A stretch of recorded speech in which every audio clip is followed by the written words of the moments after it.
Prayer brings contentment. Say after me, prayer brings contentment. Say it again, prayer brings contentment. Say it again.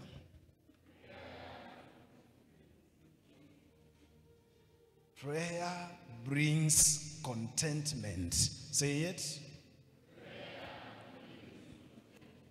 Kwa Kiswahili nasema maombi huleta nini?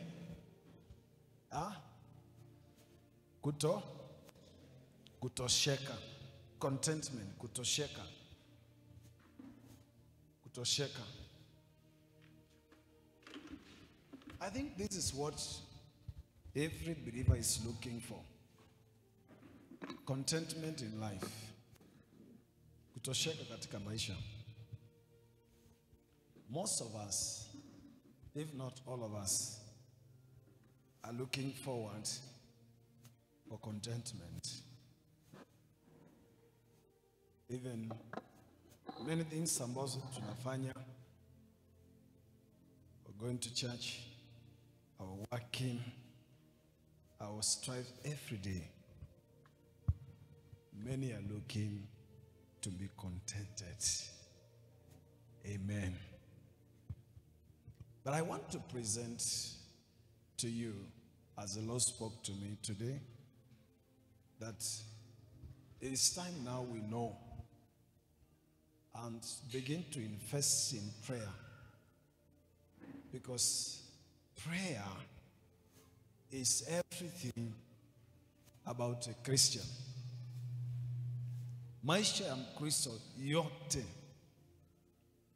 like the song says, Jesus started with prayer and Jesus entered with prayer. It means maisha yetu yote yatawaliwa na maombi. Kama kuna kitu akifai kusimama katika maisha ya Mkristo hata sekunde moja, ni kuomba, na kuomba katika roho na katika kweli.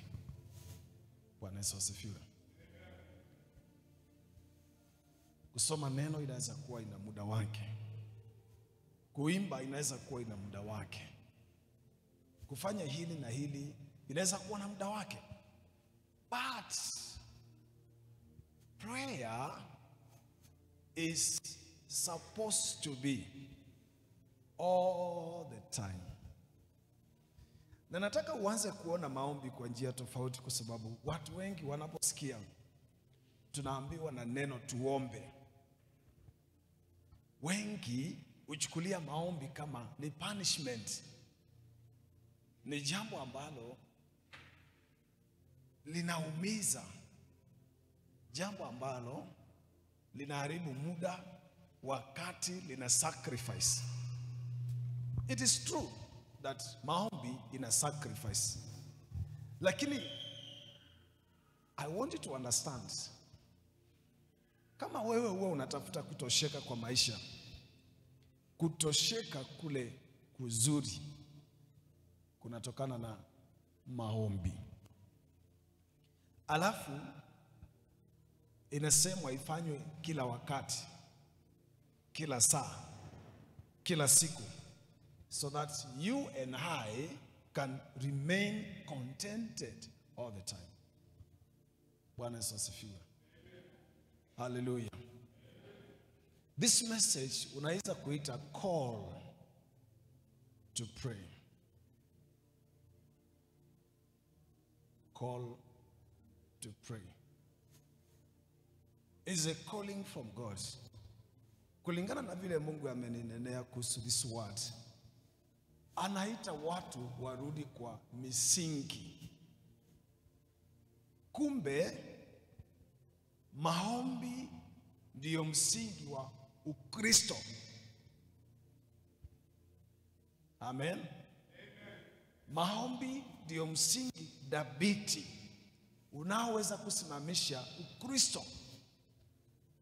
na ndicho kitu ambacho Mungu anatarajia kutoka kwetu zaidi ya vitu zingine zote. Hebu andika sentence. Prayer,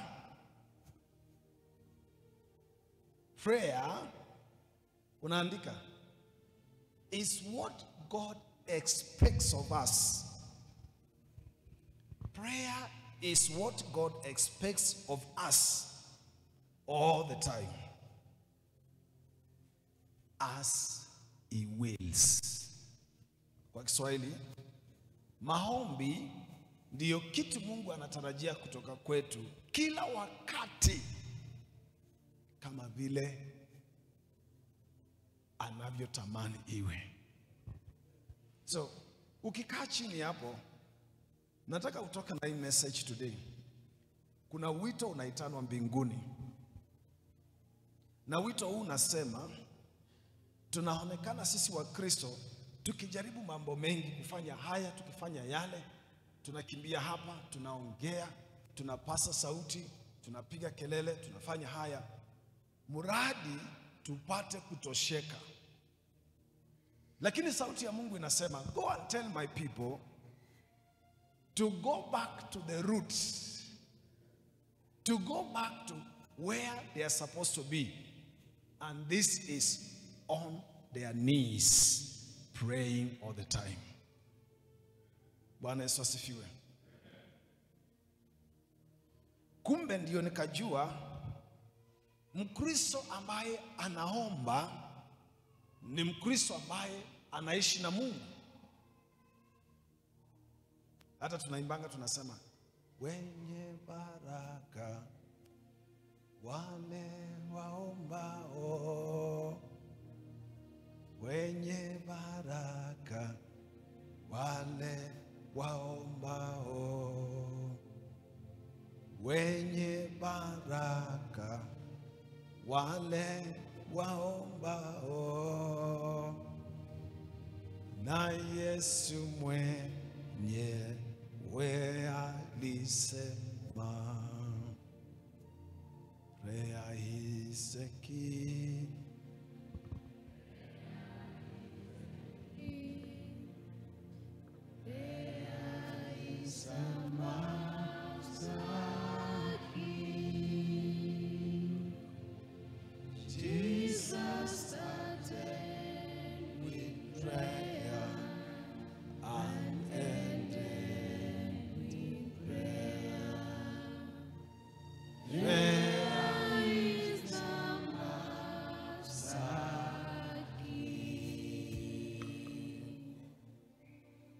Philippians chapter 4 verse number 6.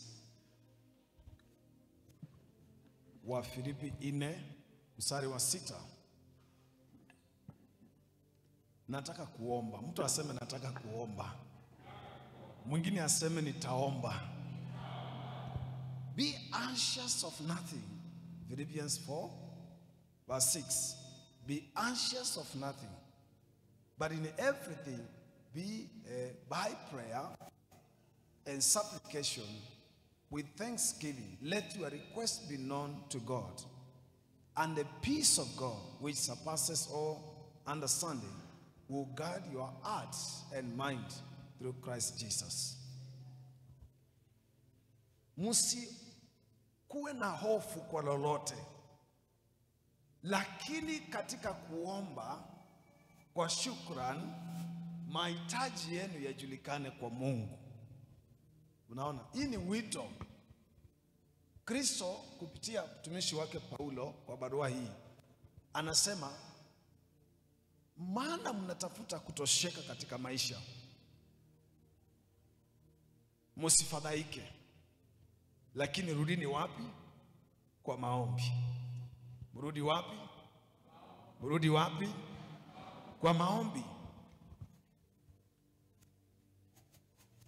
Anxious, vile maandiko inasema hapa, inasema be anxious for nothing. I think ndio ile Bible inaita anxiety, ama Kiingereza inaita anxiety, anxious. Being anxious kwa Kiswahili ni nini? Kuwa na Is it anxiety? Hofu, roho ambayo haijasimama vizuri, ina wasiwasi, itakuwa aje? Maneno itaenda aje? Yesu anasema kupitia Paulo, msiwe na hiyo hofu. Because opposite of anxious is contentment. Mtu aliye na hofu na mwingine hapa ametosheka, ana hofu, amerelax. In short, akona kitu kinaitwa peace, amani.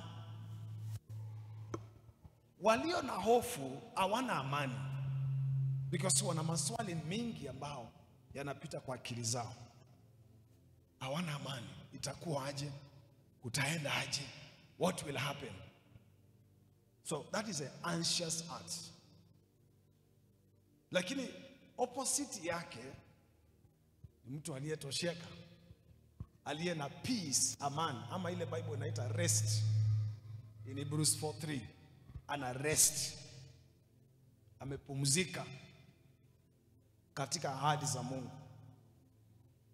Ana kilio, ana uoga, ana maswali.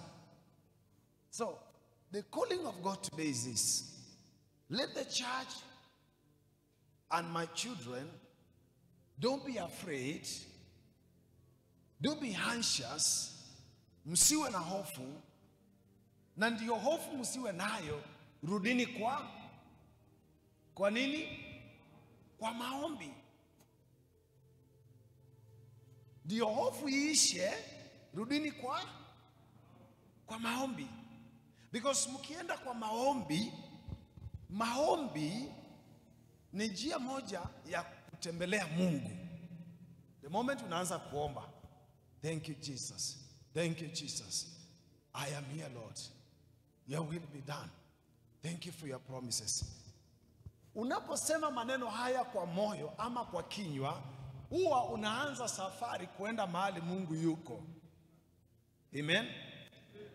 Na ukifika katika environment mahali Mungu yuko, uhusiano huo wako na Mungu huwa una produce kitu kinaitwa amani ama utulivu.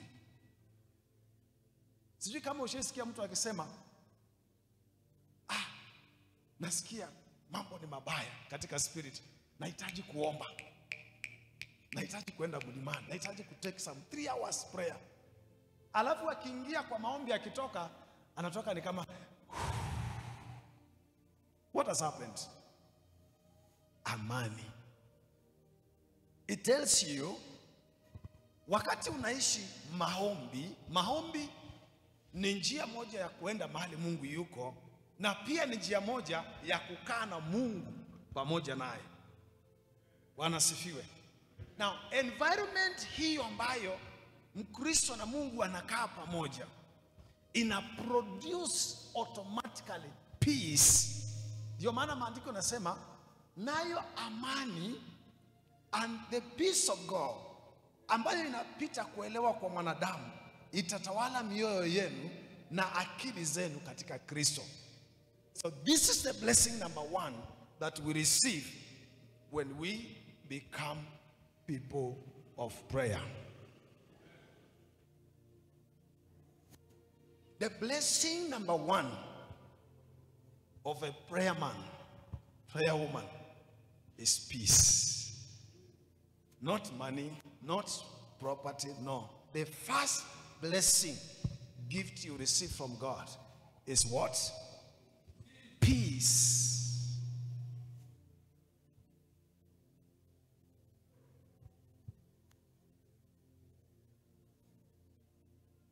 Am I talking to you? Bwana sifiwe. Because Mungu ametuangalia akaona kila mtu anakimbia.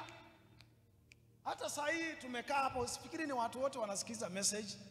Wengine wana hofu ndani ya mioyo yao. Itakuwa aje? Kesho itakuwa aje? What will happen nikitoka hapa? Labda anangojewa pale nje. Ama kuna message iko kwa simu na hajui atajibu namna gani. Anxious, you don't know what to do.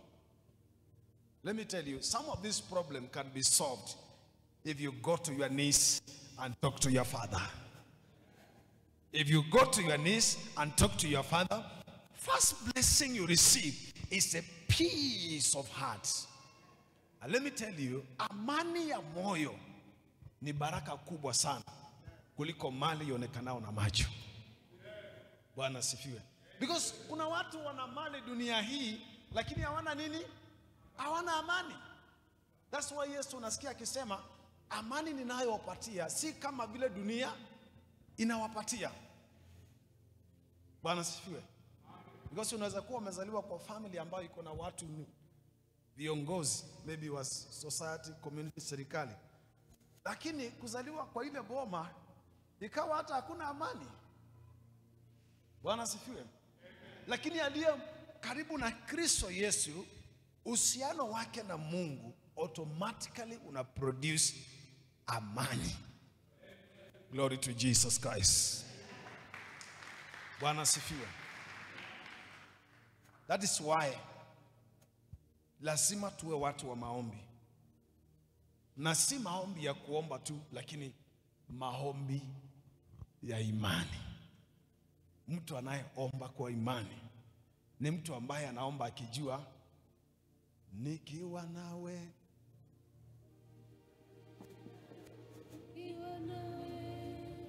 sijachelewa. Anaomba na ataingia kwa realms ya prayer kwa sababu ako na understanding ya kwamba nikienda mahali kuna Mungu mambo yatakuwa. Na hiyo information ametoa wapi? Kwa neno. Hiyo ndio inatangwa maombi ya imani. Prayer of faith must come from the word of God. So moyo ambao unasema nikifika kwa Mungu mambo yatakuwa sawa. Na hiyo information ametoa wapi? Kwa neno. Kwa mfano Isaiah 43 verse 1 and 2 inasemaje? Isaiah 43 verse 1 and 2. But now thou says the Lord who created you and he who formed you Israel, fear not, I am with you. Number one, amesoma neno ikamwambia, Mungu anasema nikiwa na wewe hakuna kufanya nini? Kuogopa.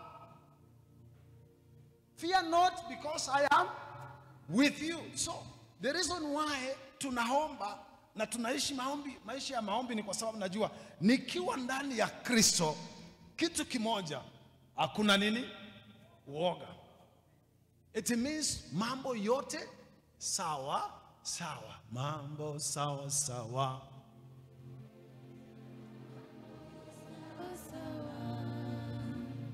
Yesu akiwa enzini, mambo sawa sawa. Mambo sawa sawa. Mambo sawa sawa. Amesoma neno pia imemwambia verse B ya 1, I have called you by your name, you are mine. Oh my God. Yani unaishi ukijua mimi ni wa? Asijipigie makofi. Unaishi ukijua wewe ni wa? Wewe ni wa? It's like you don't know yourself. Ati mimi ni wa nani? Na maandiko hili inasema wale wangu ninawajua. Nimewaweka kwa mkono wangu. Hakuna anayeweza kuwatoa. Automatically hiyo inaleta kitu kinaitwa amani na rest, kupumzika, that leads to contentment. So sio kuomba tu tutaomba. Before tuombe tujue Mungu ameahidi nini. Ambia rafiki yako kabla uombe tafuta kujua Mungu ameahidi nini. A good example nakupatia ni Isaiah 43 verse 1 and verse 2. When you pass through the water, yani look at God's statement. You see, unapopita katika maji, hata asemi utakuwa salama, anasema aje? Nitakuwa. Unapopita kwa maji, anasema I will be. What a God we serve. What a mighty God we serve. What a mighty God. Angels bow before him. Heaven and earth adore him. What a mighty God we serve. He says, when you pass through water, I, nani? Mimi Mungu nitakuwa na wewe. And though the rivers, and through the river, they shall not overflow you. When you walk through the fire, you shall not be burnt, nor shall the flames scorch you. Ambia rafiki yako, neighbor, kabla uombe, tafuta kujua Mungu ameahidi nini. So itakubidi uwe mtu wa kusoma nini? Neno. Ndio hata maombi yako ukienda kuongea na Mungu, unamwambia imeandikwa. Imeandikwa. Imeandikwa. Bwana asifiwe. Prayer of faith. So this message is a call back to pray. Because watu wameacha kuomba. Wengi wana rely, wanasema as long as mimi nimeokoka, Yesu ni Bwana, maisha iko sawa. As long as nafanya kazi, nina familia, nina nini, mambo ni sawa. No. God says, tell my people to go back to prayer. Sema, nimesikia sauti ya Mungu. Kutoka leo nitaomba kwa jina la Yesu. Because maombi ni silaha Mungu ametengeneza kwanza ya kusababisha uhusiano kati yetu na Mungu. The greater reason for prayer is to maintain relationship between us and God. Bwana asifiwe. So hata kwa maombi yako unayoomba, make sure greater percentage ya maombi yako sio kushtaki maadui ama shetani, ni kuambia Mungu, kaa nami ni usiku tena, usiniache gizani Bwana.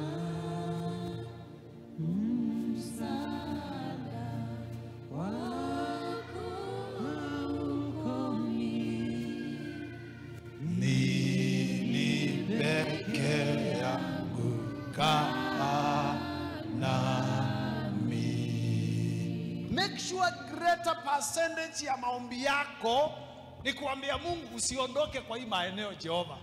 Jehova usiniache. Because relationship is the greater part to build through prayer. Relationship with God. Hiyo ni maombi ya mtu aliyekomaa. Utajua tu watoto wakiomba, vijana wakiomba, na wazee wakiomba.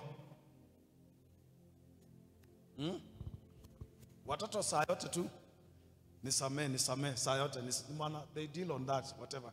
But God wants us to mature. Tusiwe tu watu wa kuomba na greater percentage ya maombi yetu Mungu nipatie, Mungu nipe. No. Ikuwe vice versa. Gawanyisha maombi yako kwa percentage kama 3. Ya kwanza, uhusiano na Mungu.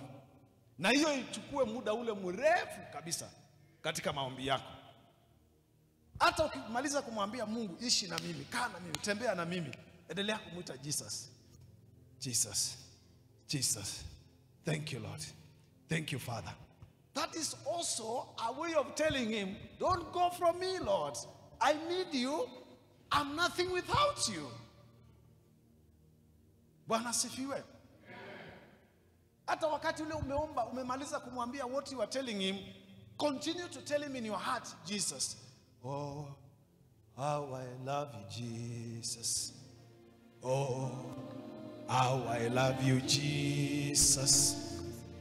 Oh, how I love Jesus. Because you first love me. Continue using every mechanism to keep him around you. Remember, it is your duty to keep God around you, not God's duty. Tell your neighbor, it is your duty to keep God around you, not God's duty. Ndio maana maandiko nasema ukiniacha na mimi. So ni nani ana maintain relationship? Si ni sisi. Maandiko nasema vizuri. Ukiniacha na mimi na kuacha. Ukinikaribia na mimi. So it is your duty to maintain God around you. That is not God's duty. Si kazi ya Mungu ati ku make sure saa yote yako na wewe. No. Ina determine what you are doing, what you are saying. That will determine whether God will be with you or not with you. Bwana asifiwe. So get me right. Greater percentage of your prayer from today, give it to build your relationship with God. Come on. Daudi. Psalms 51 verse number 10. Daudi anasema namna gani? Mungu, usiondoe roho wako ndani yangu. Mungu, usiniache kamwe. 51 verse 10. Hallelujah. Create in me, Lord, a clean heart and renew a steadfast spirit within me. Do not cast me away from your presence. Unaona vile Daudi anasema, nataka nikae tu na wewe kwa hii uwepo wako. Ukae nami Bwana. Ukae nami. Don't cast me away and do not take your Holy Spirit from me.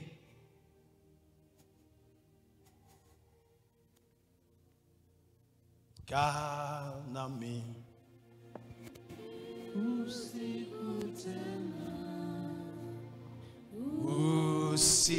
Usiniache gizani, msaada wako haukomi, ni peke yangu kaa nami. I'm telling you, a serious heart making this prayer, God will remain there. He will not go. He will sleep with you there. He will walk with you. He will sit down with you. Because this is a desperate prayer ya kumwambia Mungu, all I want, God, is you. Leave alone kumwambia mahitaji. Hiyo iko na percentage yake, lakini hiyo tunaipatia percentage kidogo. Because maandiko nasema hata kabla hatujaomba Mungu anajua. Mungu anajua kile tunatafuta. So, ile kitu ya kushika Mungu vizuri, let me tell you, ukienda kuomba, greater percentage ni kubuild na kumaintain relationship. Prayer itakusaidia. Prayer itakusaidia. Piga magoti asubuhi, mwambie Mungu, nisitoke mlango peke yangu. Nisitembee peke yangu. Tembea nami Bwana. Enda nami Bwana. Kaa nami Bwana. Ukimaliza hiyo, enda ukimuita majina mazuri. Jesus, my Savior, my everything, my whole. You are great. You are who you are. El Shaddai, Elohim, Ebenezer. Continue to call him name. Unaitangwa nani sister? Unaitangwa nani? Simama. Monica Wanza. Hebu angalia huko. Monica. Monica.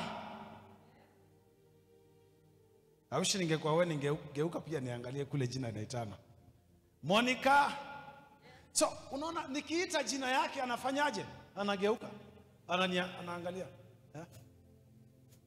Na kama anakuja, atakuja. Monica. Sisi kuja uangalie nani anaita jina yako, kuja. Monica. Yes. God bless you. Thank you. So, wakati ule umemaliza kuomba, call him some sweet names. My Savior,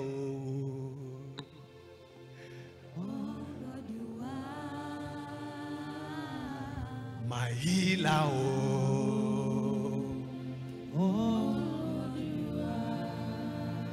my everything, oh.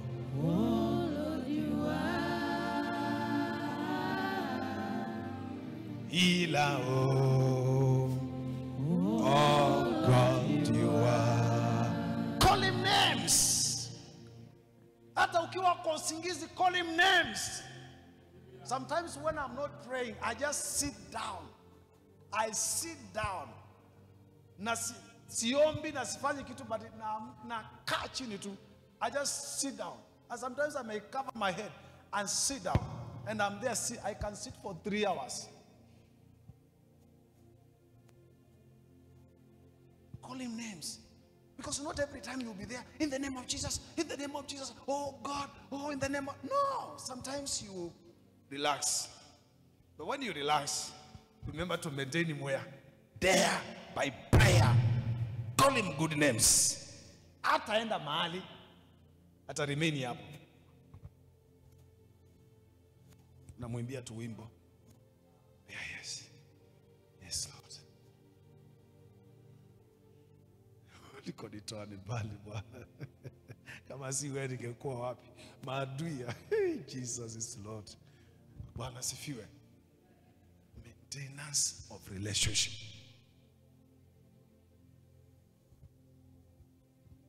Usitoke. Usiondoe roho wako Bwana.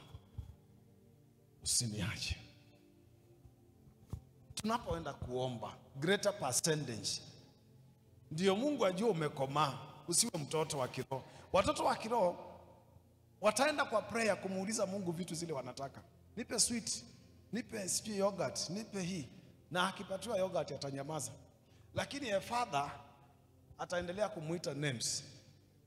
Like Moses, you call God names. Atamuita majina.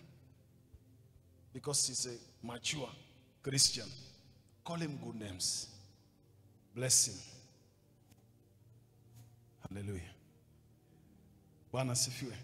Mchinjie kadama kama Abraham, kale ka soft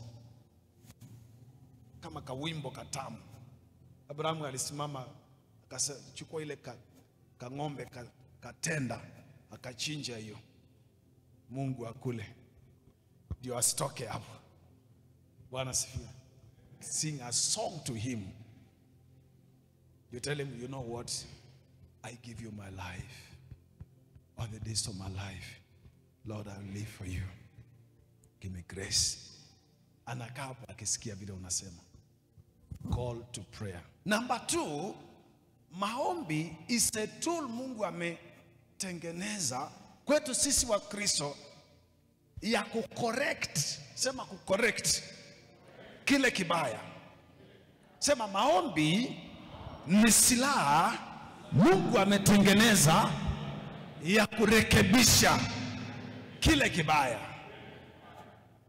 Because kuna Wakristo siku ya leo tunapotoka katika njia za Mungu. When we want to correct something, tunatumia the wrong ways. Amen. We are using the wrong ways to correct wrong.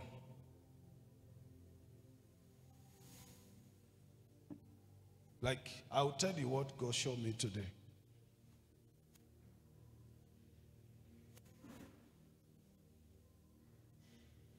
We are called to address these issues.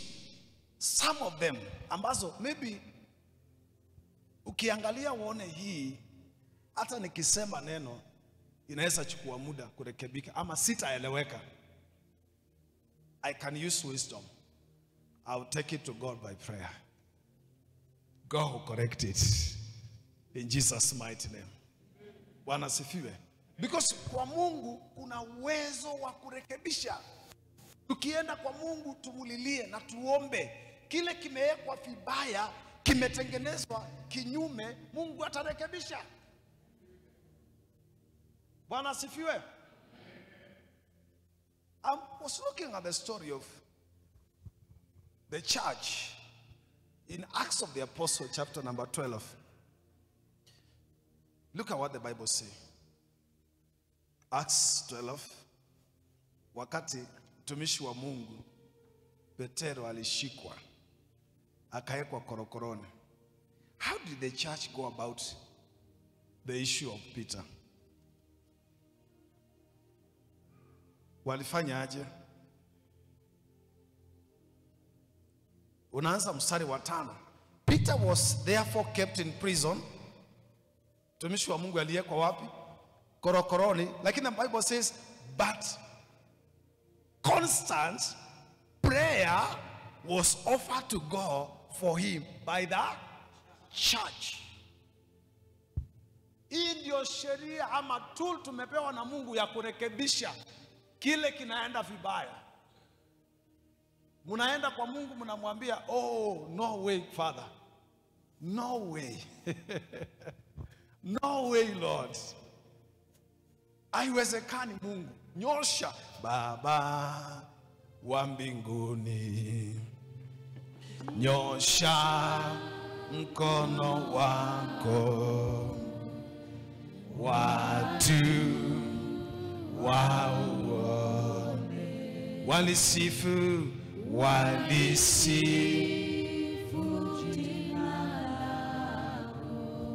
stretch your hand, Lord. Let it be known you are God. Hivyo ndivyo mtumishi wa Mungu Elijah alifanya.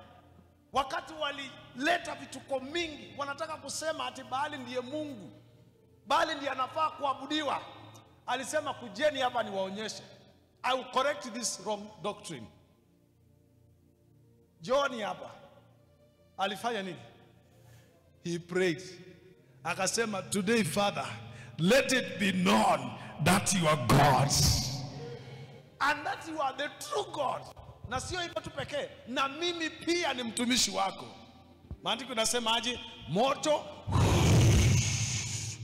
kashuka.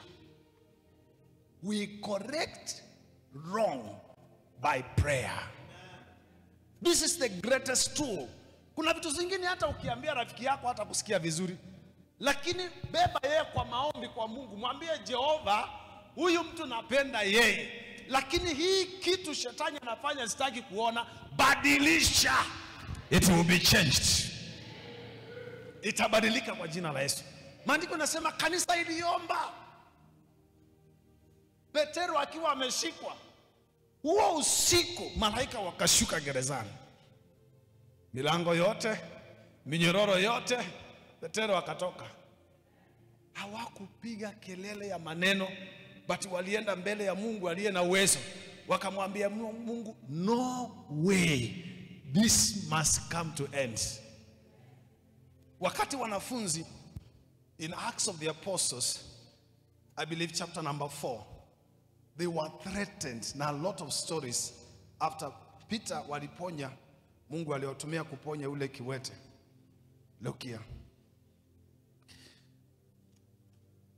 Acts of the Apostles 4. I like verse 28, 29. Inasemaje? Verse number 29.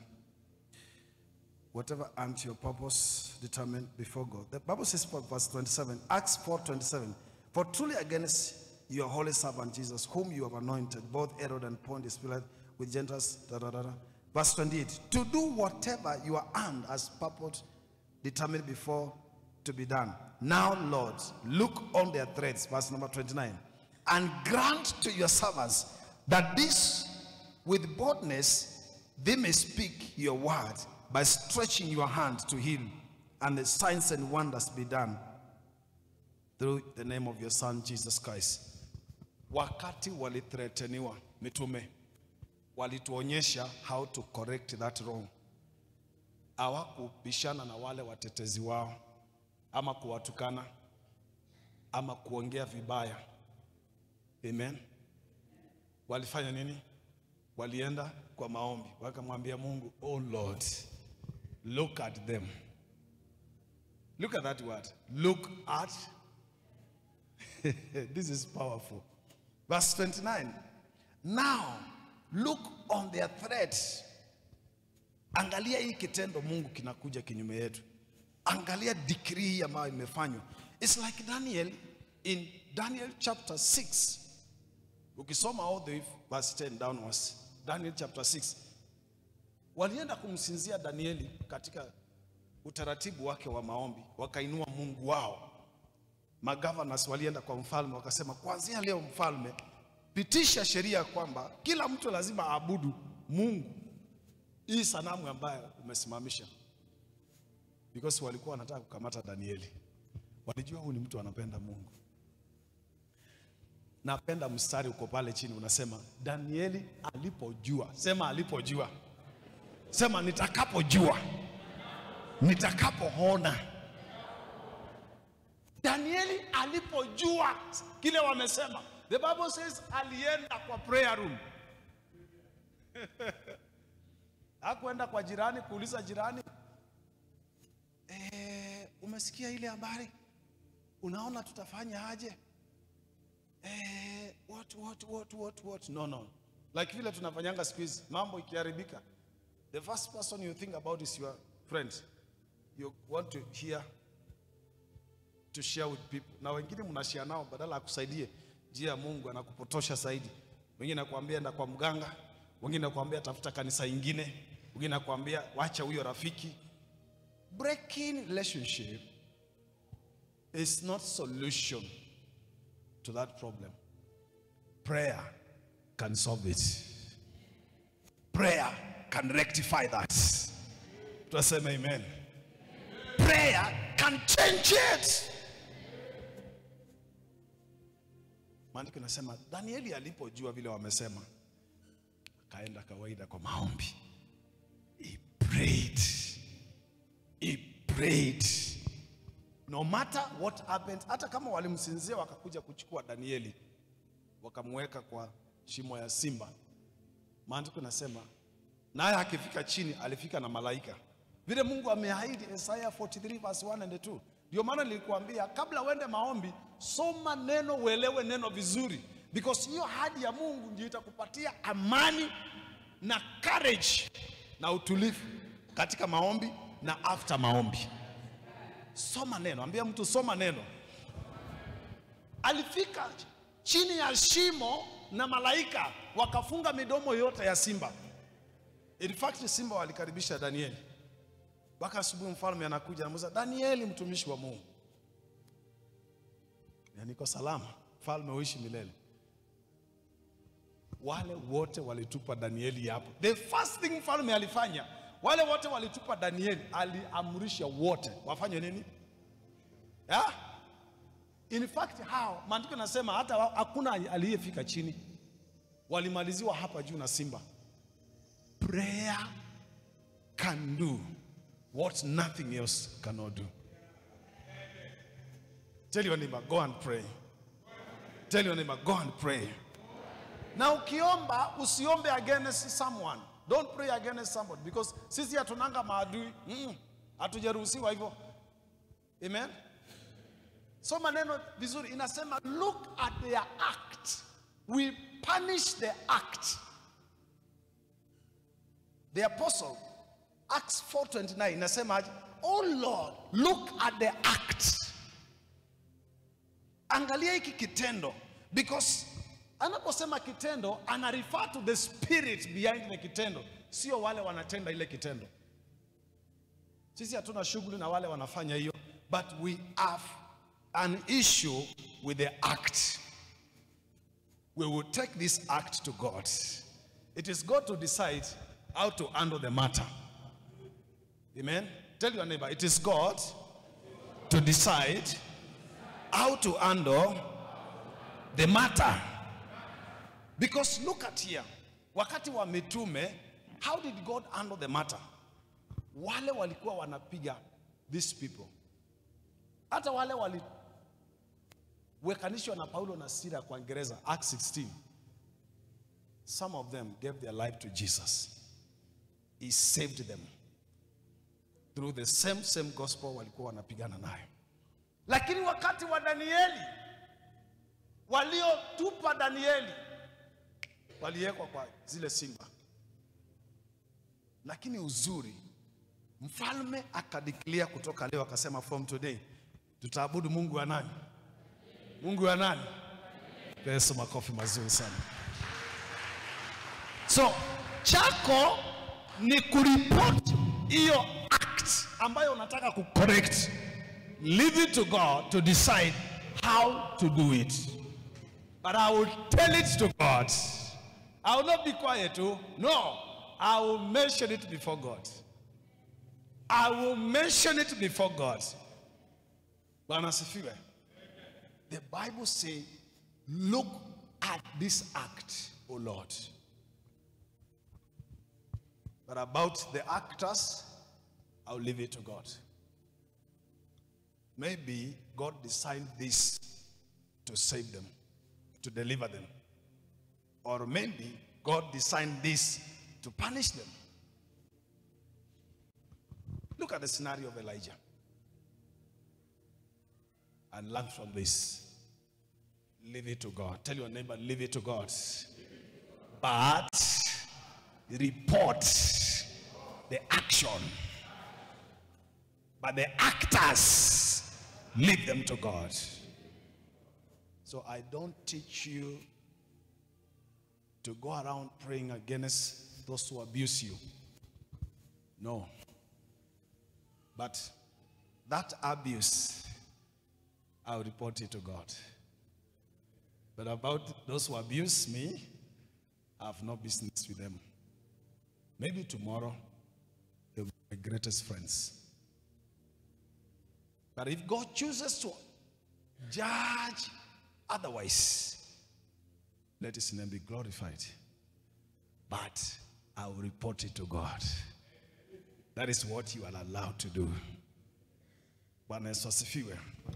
So prayer is a tool to correct. Somebody say correct what is wrong. So mambo yakifanyika vibaya kwako, how do you handle that? Unatafuta mtu mnashare. Kama alikuwa rafiki yako unajidisconnect na yeye. Hapana, kwanza hata namba yake nitadelete, whatever. No, that may not be solution. Take it to the Lord in prayer. Say again. Take it to the Lord in prayer. Do you know the song? What a friend we have in Jesus. Oh, our sins and grief to bear. What a privilege to carry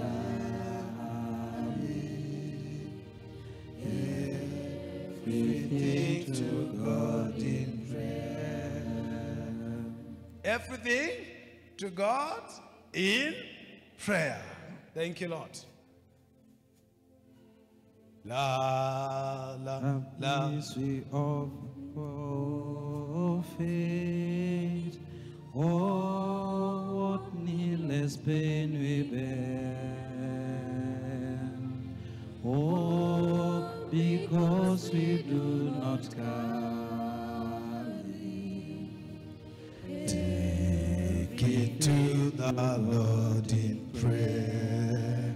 So I give you one key today. Do what? Take it to the Lord in prayer. Do what? Say again. Take it to the Lord in prayer. What? This action. But about the actors, leave it to God. The actors, leave it to God. But the action, take it to God. This must be changed. In Jesus' name. Look upon it, Lord. Stretch your hand. Let miracles, signs, and wonder happen in Jesus' name. Walipotoka hiyo nyumba, miujiza ilifanyika. Hata kivuli kutembea hivi, kivuli ilikuwa inaponya. Na wale walikuwa against na nyumba zao, wengi waliokolewa. Thank you, Jesus. It's a tool to correct. Mwambie rafiki yako, maombi ni silaha ya kurekebisha. Peleka hiyo kitendo kwa Mungu katika maombi, atarekebisha. Yesu makofi mazuri. Hallelujah. Namba 3 ya mwisho, maombi ni silaha ya kumwambia Mungu intervene. Ingililia Mungu, hapa nataka suluhisho. Ingililia hapa, nataka suluhisho. 2 Chronicles chapter 14. Story ya Asa, alikujiwa na majeshi 1,000,000. Naye hako na majeshi 580. Alienda mbele za Mungu akamwambia, oh Lord. Hey, oh Lord. Yeah? 2 Chronicles 14. Let us confirm that as we say the grace. Take it to the Lord in prayer.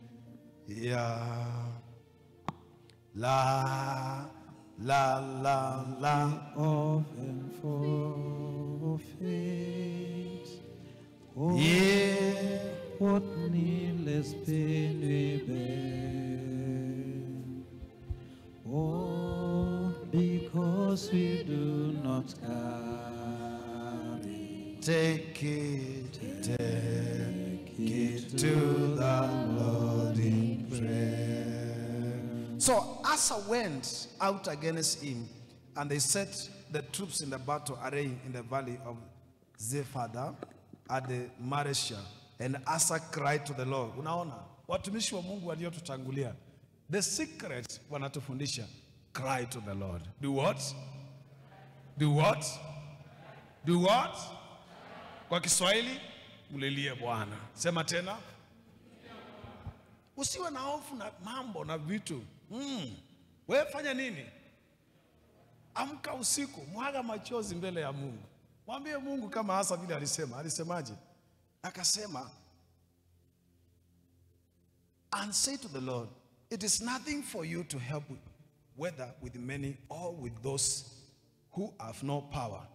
Help us, O Lord, our God, for we rest on you, and in your name we go against this multitude, O Lord. You are our God. Do not let men prevail against you. The same story, Jehoshaphat chapter 20, the same 2 Chronicles, Jehoshaphat 20. Hiyo story ni mrefu sana, unaweza soma, but nasoma mstari wa 12 wa mwisho. Anasema wakati alikujiwa na majeshi, oh our God, will you not judge them? For we have no power against this great multitude that is coming against us, nor do we know what to do. But our eyes are upon you. Sema, lakini macho yangu yako kwako, na kutazamia, ukanipiganie, ukanionekanie, ukaingililie.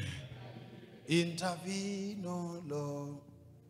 Intervene, O Lord. Intervene, O Lord, in Jesus' name. Intervene, O Lord. Intervene, O Lord, intervene, O Lord, my helper. Prayer is a tool to ask God to intervene. Intervene for what? Protection, provision. Amen. Wakati you are threatened, because in this world, Christians must be threatened. We are not home here. Amen. Hapa si nyumbani. Ni kama vile ukitoka hapa unaenda kwako. Barabara hii si yako, na inamilikiwa na watu wengi. Anything can happen on the road. It is not your home. You don't know what the enemy is planned there. Yours is to say, God, my eyes are on you. Be with me, Lord. Walk with me, Lord. Because Christians must be threatened. Without those threats, you will fall away from God. Lakini Mungu anaweka hizo threats na kuwa pale. But the good is, wakati tunaenda mbele ya Mungu tunamwambia, intervene Lord. Intervene Lord. God will always intervene. Provide Lord. Provide Lord. Provide Lord. God will always provide. Tusimame tuombe.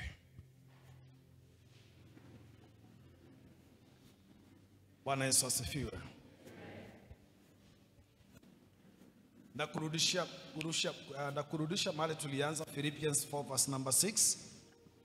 Maandiko yanasema nini? Msihofu kwa jambo lolote, lakini katika maombi mahitaji ya moyo wenu yajulikane kwa Mungu. Bwana asifiwe. Leo hii Mungu amenituma hapa nikuje kuambia kanisa, anataka turudi kwa magoti. Prayer. Hapo kwa magoti, kwanza tutengeneze uhusiano na yeye kila siku. Kaa nami Bwana, nisamehe dhambi zangu. Usiondoke siku hata moja. Usiondoke kwa kambi yangu Bwana. Usiondoke kwa familia yangu Bwana. Usiondoke kwa hapa, usiondoke kwa hapa, usiondoke. That is it. Build relationship. Amen. Number 2, tumia hiyo maombi kucorrect kile kinaenda vibaya. Hata ni heri uonekane wewe uongei na watu, wewe ni mtu wa maneno machache. Kumbe siri yako, hizi vitu zipo ambazo uongeangi na watu, unaziongeanga na nani? That is a secret. But unajua sisi wanadamu tunataka kushare na kila mtu, especially ukikosewa, badala udeal ama uongee na Mungu, unatoka kwa huyu unaenda kwa huyu, unaripoti kwa huyu, unaripoti kwa huyu, unaweka kwa WhatsApp status yako. Yeah? Una update your status. So what are you telling the world? You are telling the world you have no connection with God. You don't know who you are. Amen? Amen. Keep silent. Correct it with God. If you are a man of faith, your God is God of Daniel. Your God is God of Elijah. He will correct that wrong in Jesus' name. Precisely, correctly, to the glory of his name. Ambia rafiki yako ipeleke kwa maombi. Na ile ya mwisho usisahau, tunatumia maombi kuambia Mungu, intervene. Intervene Lord. Intervene. So sasa nakutuma kwa maombi sasa. Prayer all the time. Ukimaliza kuomba, kumwambia hiyo yote, now call him names. Sing him songs. Worship him. Make sure aondoki. Because nimekuambia kazi ya kukalisha Mungu hapa niko si ya Mungu. Kazi ya Mungu ni kutenda. Lakini kazi ya yeye kukuja hapa ni mimi. Akishafika yeye ndiye ataamua kile atafanya. Hiyo mwachie. Lakini kazi ya kumleta kwako mahali umefika ni wewe. Hiyo ukinyamaza na kuambia, na yeye ananyamaza. Lakini ukimwambia, karibu Yesu, karibu, karibu Yesu, karibu,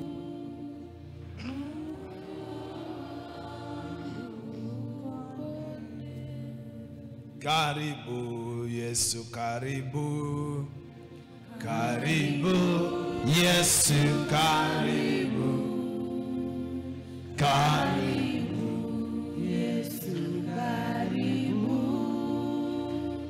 moyo wangu upone.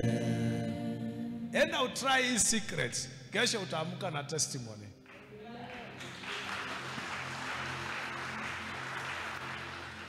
Hata usitake kumwambia Mungu vile atafanya. Elijah alisema aje? Let it be known. Ijulikane wewe ni Mungu.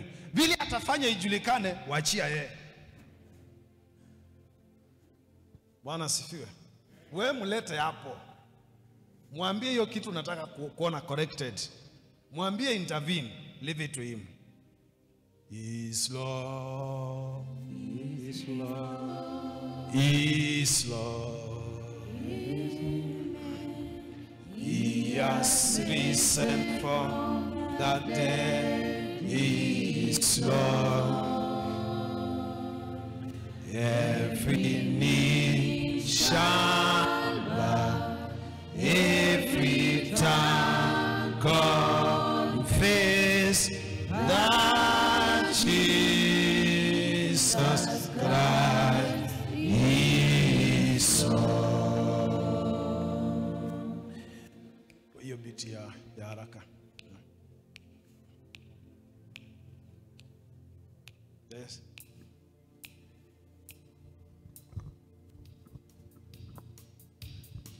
Baba wa mbinguni,